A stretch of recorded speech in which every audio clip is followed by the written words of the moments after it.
अब हम आते सेक्शन नंबर 1 ऑफ बीएसए के ऊपर। We will start from clause 2 of section 1। यहाँ पे लिखा हुआ है that the Bharatiya Sakshya Adhiniyam will apply upon courts including court martial. यानी अगर कोर्ट मार्शल हो रहा होगा यहाँ पे भी BSA will apply, but BSA will not apply upon affidavits which are presented to the court. यानी एफिडेविट्स के ऊपर बीएसए अप्लाई नहीं करेगा। Neither it will apply upon arbitration proceeding. यानी अगर आर्बिट्रेशन चल रही है यहाँ पे भी बीएसए विल नॉट अप्लाई। तो विद रिस्पेक्ट टू प्रीलिम्स आपको ये चीज याद रखनी है। अब हम आते हैं सेक्शन नंबर 2 क्लॉज ए के ऊपर। यहाँ पे गिवन है that what is the court.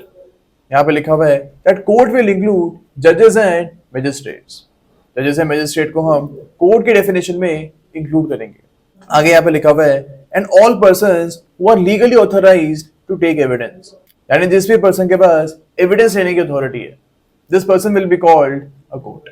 अब sometimes the witnesses cannot come to the court for recording their testimonies.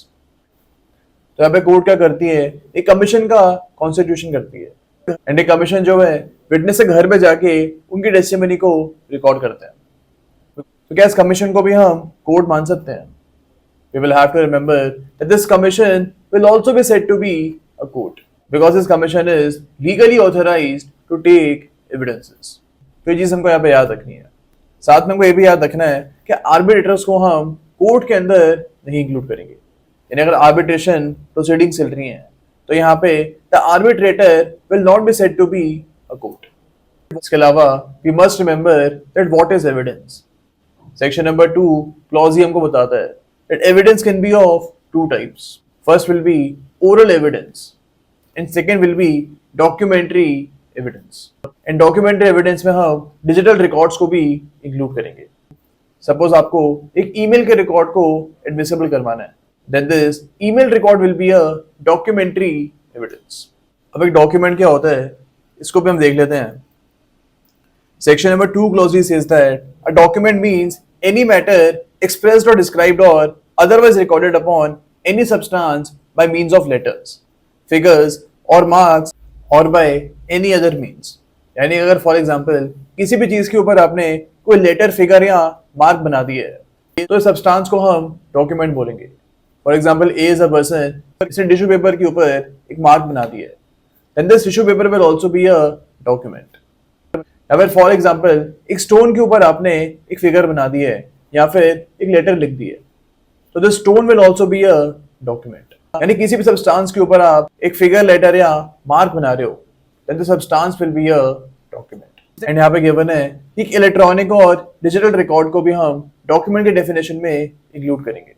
Suppose A is a person, इसने A has sent a WhatsApp message to B, तो इस WhatsApp message को भी हम document की definition में लेके आएंगे। एंड हमने ऑलरेडी चीज देखी हुई है that these documents can be considered to be evidences. यानी अगर एक ट्रायल में जो प्रोसिक्यूशन है ये अगर एक्यूज के व्हाट्सएप मैसेजेस कोर्ट के सामने लेके आती है तो here the court can consider these WhatsApp messages to be document and hence they can be considered to be an evidence. हमको ये भी पता होना चाहिए कि ओरल एविडेंस क्या होता है। अब इसके बारे में हम आगे जाके डिटेल में देखेंगे, लेकिन यहाँ पे हमको पता होना चाहिए कि फॉर एग्जाम्पल ए कोर्ट में जाता है एंड ए अपनी टेस्टिमनी कोर्ट में रिकॉर्ड करवा रहा है, तो यहाँ पे जो भी ए ने टेस्टिमनी कोर्ट में दी है this can be N oral evidence.